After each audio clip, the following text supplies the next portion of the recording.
Okay, so we are going into a new series here for the new year, and it is called Why Church, which is maybe a question that, like it or not, is upon us in our world. We have seen over the last 20 years what has been called the Great De-Churching, where millions of people who would probably still identify themselves as a Christian have, for whatever reason, elected not to be part of a church. And so that means that our culture is asking the question, why church? And those questions certainly seep into our minds as well. And so we wanted to start the new year with kind of addressing that big question. Why do this old-fashioned thing called church? Are there not easier, more efficient ways to get my spiritual vitamin than sitting with such goofy people every Sunday? The goofy people are always sitting next to you, not you. I'm not talking about you, but the person next to you. Why church? So as I was kind of dwelling upon this topic, my mind goes to Nate Bargatze. Do you guys know Nate Bargatze? Yeah, so he's a clean comic, a very funny guy. He's got several specials on Netflix and Amazon Prime. And he just has great, just kind of observational, kind of domestic humor. And he shared in one of his bits about having his first child and how they went to the hospital. And they had the baby, and how they were in the hospital for 2-3 days, and everybody at the hospital just stressed repeatedly, don't shake the baby. Don't shake the baby. That was like the number one message. Every nurse, every lactation expert, every doctor, every person that would visit them would just say, listen, you're going to want to shake that baby, but you can't. Don't shake the baby. They had to watch a video on not shaking the baby. I mean, it was drilled into them. Nate Bargatze shared that one person said, every time I thought about shaking the baby, I just had to take a walk. And so I walked like 45 miles in the first month of my kid. And so Nate is just talking about how like crazy it is to hear all of this messaging about not shaking the baby, because who's going to shake the baby? But then he shares that after they get home with the baby and that baby cries all night long and they haven't slept and they're absolutely exhausted, that he looks at his wife and he's like, are we supposed to shake this baby? Do we need to shake the baby? Is that what we're supposed? I think maybe that's what we're supposed to do. What is the idea behind that? It's that we, as soon as we get out of the hospital, the message that was so clear, that was so bright, that was so easy to understand, the moment he gets home into his real life, into the real pressures of being a dad, of going through the rhythm and the grind of parenting, it quickly falls out of his mind. And he finds himself thinking the unthinkable and even imagining doing the unthinkable. Now, how does that relate to church? Well, none of you have ever shaken your baby, and I know all of that's good and well, but every Sunday we come here to be reminded that we live in and live out the good news of Jesus. And I hammer that from every message. We put it in every song that we sing. We center ourselves in it in the communion table. And how quickly today will you depart from that message and start thinking that your worth is what you have done or what you do or don't do, and not what he has already done? How many of us will find ourselves living in seeking our security and our value and our competence or our approval or our acceptance or our accomplishments, rather than living in you have been purchased, redeemed, and brought into the family of God by Jesus Christ? How many of us, before the day is over, will, rather than living out our freedom and security in Christ, live out anxiety and fear and selfishness and anger. You see, we will figuratively leave here and in hours be thinking about shaking the baby. That is because we are people that lose the message. And so we must have it constantly repeated, constantly renewed. The purpose of this series, Why Church, is to really accomplish two things. I want us to recognize the importance of this, of real church, of being in church, of committing to church, physical, present church. And second, to help us know what is a healthy church, what is a biblical church, and prepare us for the very important step that we are about to take in electing elders as overseers and shepherds of this church.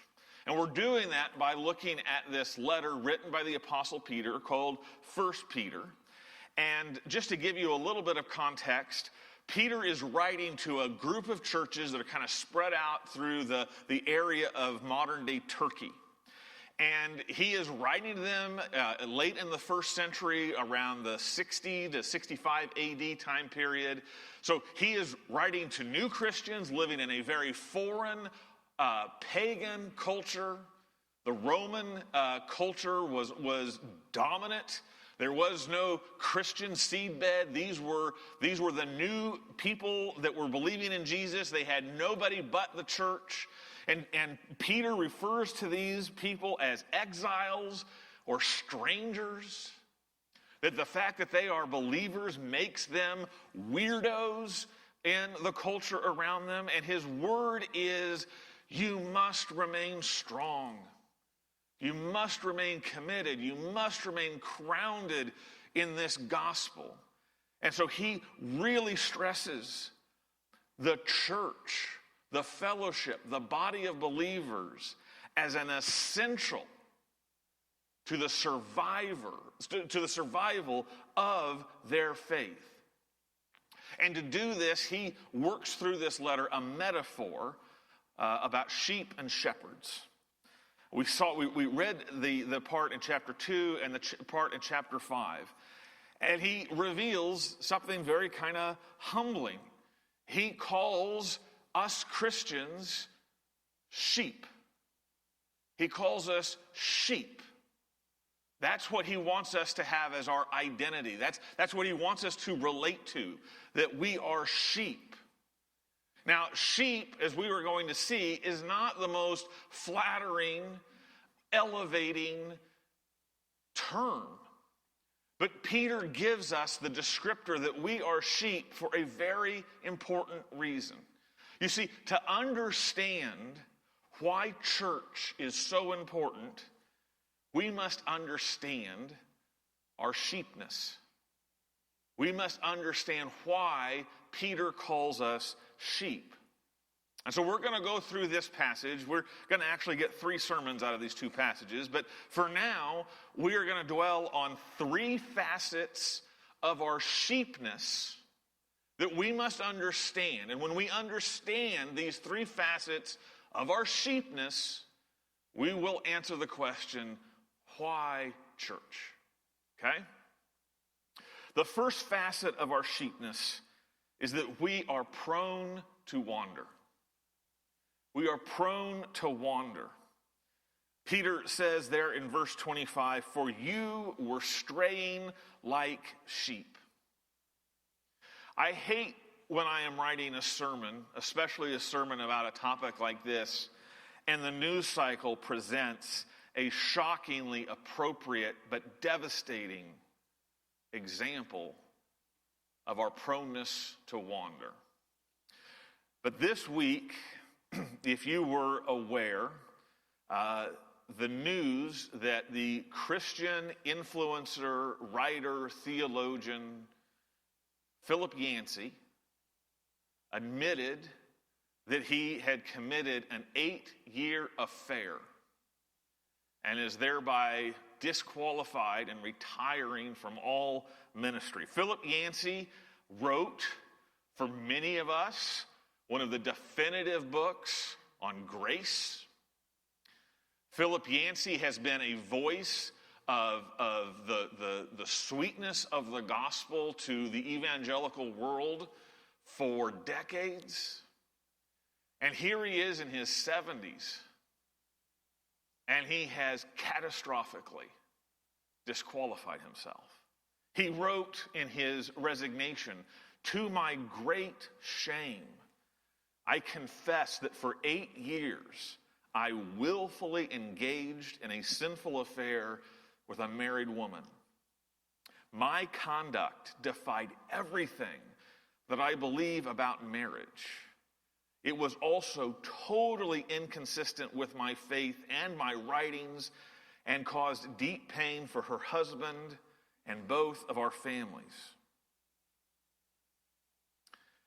These stories always shake me because Philip Yancey is a warning that you can never be so established, so well read, so well published, put together so many years of faithful ministry, and be secure from falling away. Why? How? How does the guy who writes the book on grace fall into disqualifying sin? I don't mean to oversimplify it. There will be many autopsies on what exactly happened with Yancey and his ministry, but I can tell you that inside of all of it, somewhere, Yancey forgot he was a sheep. Yancey forgot he was a sheep. He started thinking, I'm ahead, I'm better, I can handle this on my own. And he forgot he was a sheep. Peter reminds all of his readers that we are like sheep. And what does he mean when he says that we are like sheep? He means that we stray. As sheep, we stray. Sheep wander. They follow their appetite. They get lost. Straying is dangerous. The sheep doesn't stray out of malice or out of a desire to get in trouble. The sheep stray imperceptibly, unintentionally. They just keep going to the next flavorful bush to nibble at until all of a sudden they're away, they're apart, they have strayed. It reminds me of when I would go to the grocery store with my mom as a kid. I would get so caught up with some toy in the toy aisle that I would just get consumed and not realize that my mom had gone 3-4 aisles down the store and I didn't even realize it. Suddenly, I'm lost. That's straying. But it is dangerous. Because straying, as innocent, unintentional, imperceptible as it might be, is moving away from the flock. It's moving away from the shepherd. It's moving from the pasture to the wilderness. It's moving from the shepherd's voice to the voices in the world. It is moving from the place of protection to the place of being prey. Peter, continuing his metaphor of being sheep, says this in chapter 5, verse 8. Be sober-minded, be watchful. Your adversary, the devil, prowls around like a roaring lion, seeking someone to devour. Lions love strays. Getting apart from the flock makes you a meal for the roaring lion. Notice that Peter says someone. He is talking about an individual. He is talking about somebody singled out. He is talking about the roaring lion constantly coming after the stray. And so when you are a stray, you are no longer protected. You are in a place of prey. Even more, straying means that you are going from the place of life and flourishing to the place of death. There was a shocking report that was captured in the Associated Press back in 2005 that described a group of sheep that had gotten away from their shepherds and had gotten up on a tall cliff. And the first one stepped off the cliff and fell to its death hundreds of feet below. And the second sheep followed that sheep right off the cliff. The third sheep did that. Do you know how many sheep stupidly walked off this cliff? 1,500. 1,500. The only thing that saved these sheep's lives is the pile of dead sheep got so high that it eventually became a cushion that allowed the last sheep to fall into a soft pillow and walk away. But here is what we must recognize. Sheep are so dumb that they will walk themselves into death. And Peter knows shepherding, and he knows sheep. And I assure you that what I am giving to you is what he meant for you to understand when he said, you are sheep. You are playing with your own death. You are flirting with the pit. How do we know that? Because when we look at how do we stray, Peter is quoting Isaiah chapter 53, verse 6, which says this: all we like sheep have gone astray. We have turned everyone to his own way, and the Lord has laid on him the iniquity of us all. You see, every one of us are sheep who have piled up the dangers and the sins and the death sentence of going our own way so that someone had to have the iniquity laid upon him to save us from death. Now, I think it is interesting in Isaiah 53 that what defines the word astray, what is the phrase that Isaiah wants us to know equals going astray, is this phrase, going his own way. That is what it means to go astray. So before you challenge me that you are not a sheep prone to wander, are you a person that really prefers to go his own way? Do you like making your own way, choosing your own way? This is what is used in the scripture repeatedly as what is right in our own eyes. None of us ever go against what is right in our own eyes because it's right in our own eyes. But that is the definition of going astray.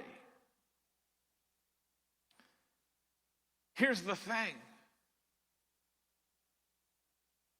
The moment you leave this building, the moment you leave this fellowship, the world is going to greet you with 1,000 ways to go your own way. Jesus said in John chapter 10, the thief comes only to steal and kill and destroy.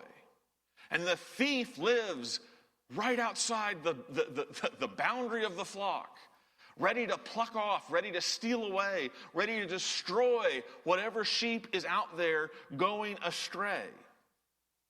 There are so many thieves at the door.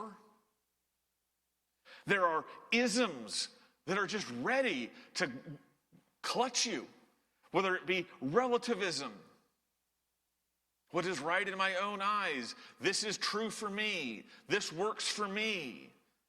Individualism. I decide. Tribalism. Well, as long as my group does it, it's okay. hedonism, do what feels good, nationalism, liberalism, conservatism, naturalism, materialism. All of these stand at the door to say, be our disciple. And you will not come back here next week having not been discipled by one of these. And having been led astray some distance by what the world has told you is good and right and beautiful. You are going to be met by thieves that are going to tell you you are entitled to all sorts of things. They are going to start preaching to you, you deserve a little more pleasure. You deserve a little bit more respect. You deserve a better wife. And they are going to attack you and make you think that you should have something and go and take it, if only in your mind. You will be lured by enticements. I have a TikTok account, and you know how those reels work.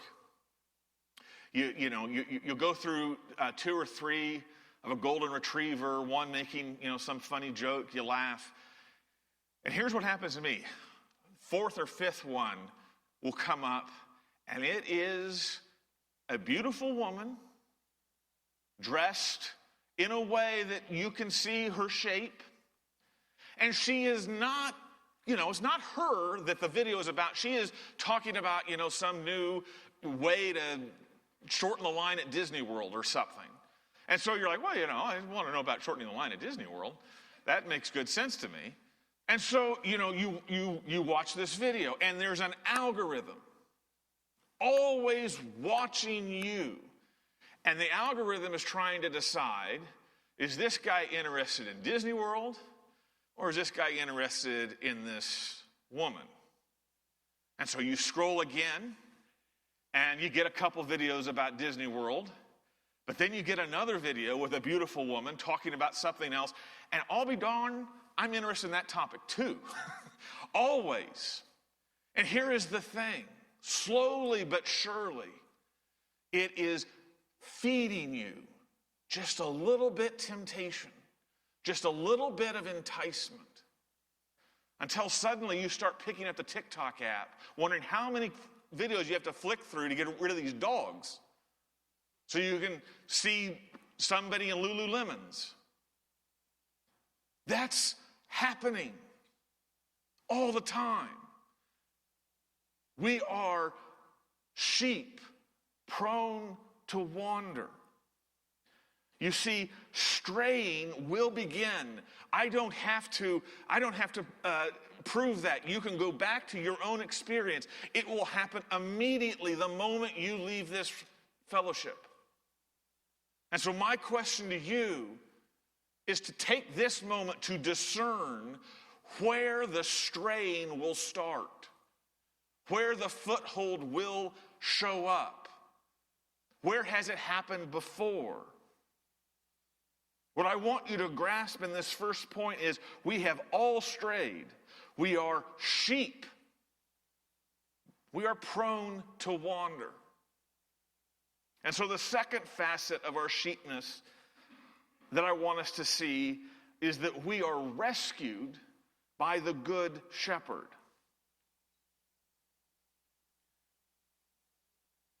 Though we have strayed, all of us have strayed. What a beautiful thing it is that we are not lost. Having strayed into all sorts of destruction, having strayed to the edge of so many pits, having strayed into so many lions' dens, we are not lost. We are here this morning. Why? Because you strayed in here? No. We are not lost because the Good Shepherd came for us. Look at what it says in verse 25. We have been returned to the shepherd and overseer of our souls. The word returned is passive, which means it ain't us that did it. We were not the returners. We are not the subject of the verb return. We were returned. It is not our work. It is that the Good Shepherd has found us and rescued us. Jesus describes this rescue mission for us in one of his parables in Luke chapter 15, where he says these words, "What man of you, having 100 sheep, if he has lost one of them, does not leave the 99 in the open country and go after the one that is lost until he finds it? And when he has found it, he lays it on his shoulders, rejoicing. And when he comes home, he calls together his friends and his neighbors, saying to them, 'Rejoice with me, for I have found my sheep that was lost.'" How does the Good Shepherd find and return his sheep? This is what Peter tells us was the work of finding us in verses 22 and 23 of chapter 2. It says, he committed no sin, neither was deceit found in his mouth. When he was reviled, he did not revile in return. When he suffered, he did not threaten, but continued entrusting himself to him who judges justly. You see what Peter is describing there is the difference between the shepherd and the sheep. The sheep go astray. They go their own way. But the shepherd rescued us by living perfectly God's way. The shepherd rescued us by taking God's way in our place. When it says there was no sin, there was no deceit, that he entrusted himself to him who judges justly, our shepherd lived and fulfilled perfectly the will of God. He never took one stray step. He never departed from the path that was given to him. He walked the way of God perfectly. And I think in this parable, there is a remarkable picture of how Jesus gives us his righteousness, how Jesus makes us righteous. In that parable, how does the shepherd bring the lost sheep home? He puts the sheep on his shoulders. He puts the sheep on his shoulders. He walks the path of righteousness with us on his back. He makes us righteous by placing us upon his righteousness. You see, there is nothing righteous in us. What we contributed to the situation was going completely astray. How did we get back to the path of righteousness? We were carried by the one who takes the path of righteousness. And by the fact that his steps, we are on his shoulders, we also take the path of righteousness. And so we are made righteous not by anything that we have done, but entirely by his taking us with him. Our righteousness is entirely his doing, not our own. We don't get back to the fold and say, look how I fixed myself up. Look how I used my GPS. Look how I used my sense of smell to find the flock again. The only way that the lost sheep gets back to the flock is the one who is righteous comes for the unrighteous and brings them through his righteousness back to the flock. Even more than that, it says, by his wounds we are healed. The Good Shepherd does not just carry us. He lays down his life to bring us home. When he goes out and he finds that you are in the hunting grounds of the lions, when he knows that you are prey and he sees the lion coming to take you away, he lays his life down. He takes the bite of the lion. When he sees you falling over the pit, he goes into the pit ahead of you so that he can be your cushion. We had to be rescued from the lion and the pit. He faced the lion. He went to the bottom. He took death itself to deliver us. So that we look at Psalm 103:4, and it says of him, he who redeems your life from the pit, who crowns you with steadfast love and mercy. Beloved, you are the sheep that fell over the cliff, but you should have died. But instead of dying, you were caught by the good shepherd who laid himself down to take the death from you.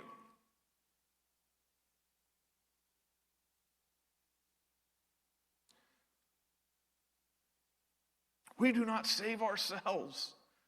If anything, we should see in this, we cannot. His death is our life. His suffering is our deliverance. His righteousness is our restoration. Here's what I want you to grasp before we go to our final point. Our sheep-ness reminds us that no matter how astray we have been, the good shepherd brings us home. No matter how many lions you have walked into the middle of, no matter how tall the cliff is that you're tumbling over, no matter how parched and famine-filled the land is that you are in, no matter how astray you have been, whether it be Philip Yancey and an 8-year affair, whether it be cheating and lying on your tests, whether it be betraying or doing something illegal, no matter how far you have gone astray, the good shepherd brings us home. And so if you are here today so aware, I am astray, so aware of how far you have fallen, of all of the things that you have done that has taken you so far from the will of God, from this smile, and you say, I am so astray. Listen to the last sentence of Luke 15. There is more joy in heaven over one sinner who repents. The word to you then, you don't have to bring yourself home. You just have to repent. You just have to say, I am astray. I have gone somewhere I don't want to be. I am afraid. I am astray. I have committed myself to my own way. I have done things I should not have done. I have borne fruit of wretchedness. Cry out, I am astray. Save me. And the shepherd returns you. You make no step in the right direction. Just cry, I am astray. And the good shepherd brings you home. Have you done that? It is wide open. That is the shepherd's desire. The third facet of our sheepness is that we are kept safe in his flock. So look now at verse 25, the last part of verse 25. You have now returned to the shepherd and the overseer of your souls. That's the great news. We are rescued. Now we are returned. Now my question for you is, where has the good shepherd returned us?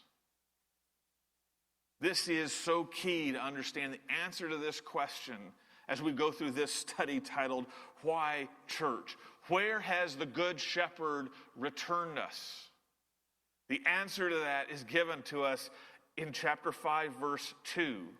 Shepherd the flock of God that is among you, exercising oversight, not under compulsion, but willingly as God would have you. Do you see what it says there? He has returned you to the flock of God.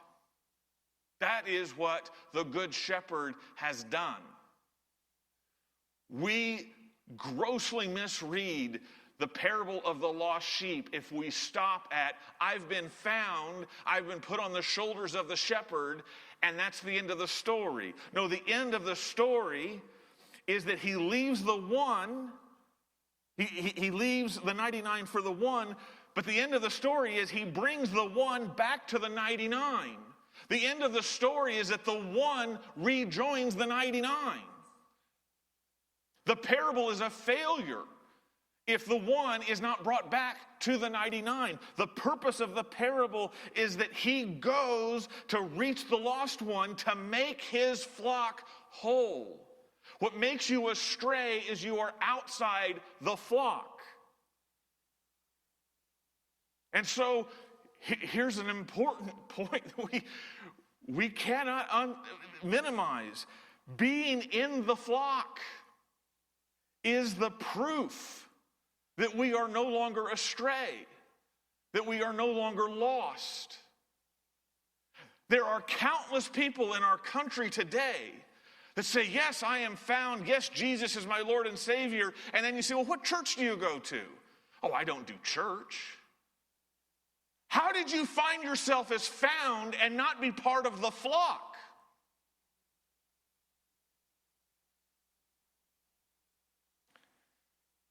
You see, being in the flock is proof that we are no longer astray. It is proof that he is our shepherd.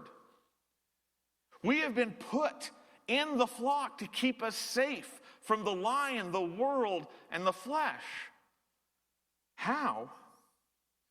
This is how you are kept safe. Remember your sheep-ness. The shepherd is always with the flock. What protects the sheep is the shepherd. The strength of the sheep is its nearness to the shepherd.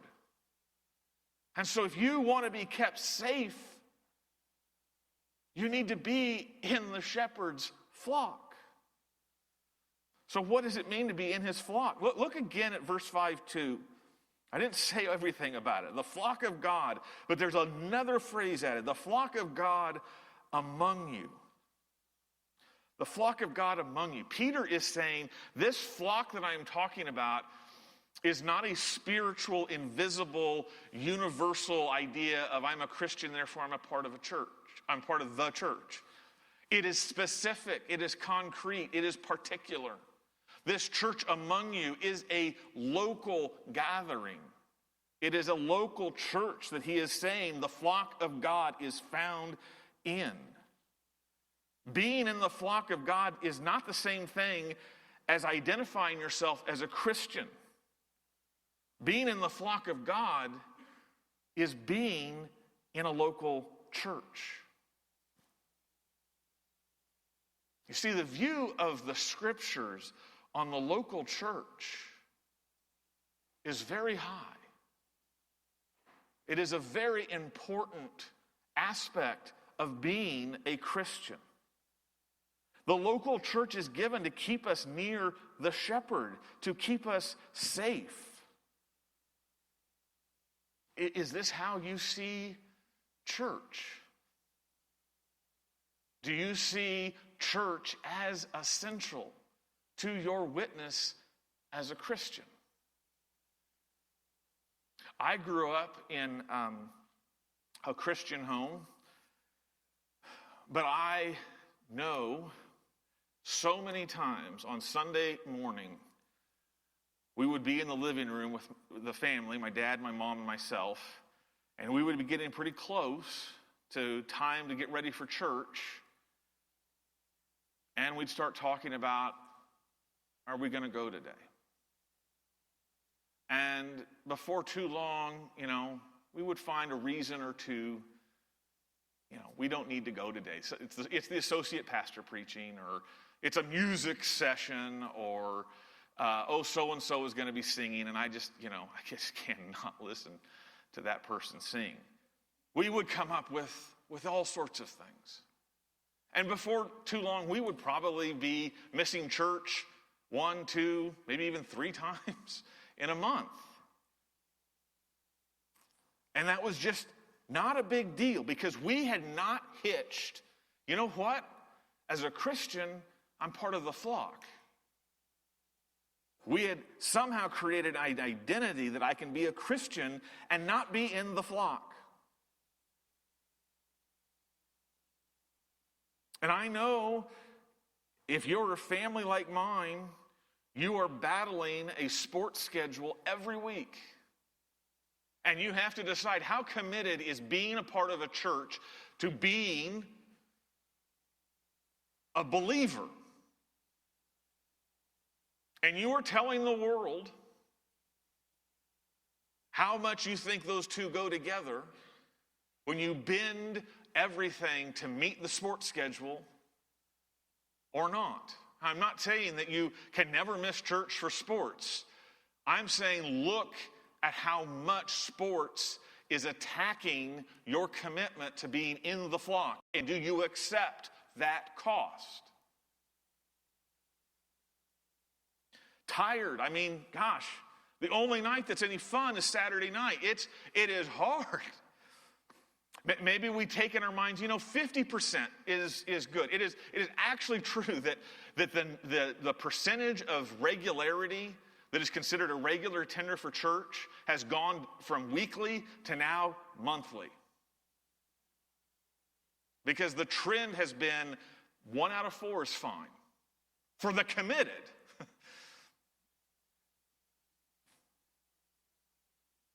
I'll catch it online. Is online church the same as being shoulder to shoulder with fellow people under the conviction of the Spirit? Of fellow believers singing and lifting up the grace and glory of God? Is it the same? I've had church hurt. I have had church hurt. Are we going to allow the church that hurt us to steal us and make us astray from the flock of God? You may need to go to another church if you've been hurt. That's fine. But church hurt is not a valid reason for no church. Let me stop being preachy and lay it in front of you in a different way. Putting us in the flock is what the Good Shepherd died for. He returned us to the flock. He went out to fight the lions, to save us from the pit, to return us, to bring us here. The flock of God is what he gives those people he gave his life to.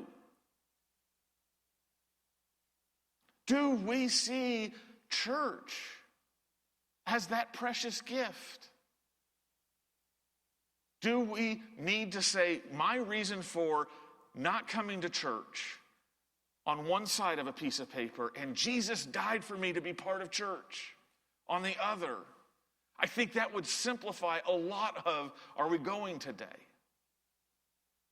But maybe that's what we need to do, to fix in our minds. This flock, as messed up as it is and as stinky as some of these sheep are, is what Jesus died for. And he put me here as part of my salvation. It is inconsistent to claim Jesus as your shepherd and live astray from the flock. Beloved, it is by being in church that we are counted as his flock.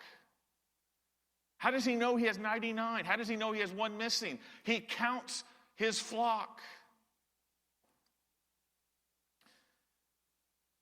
You will want to shake the baby That's going to happen. It's going to happen for some of us in 20 minutes, for some of us in 3 hours.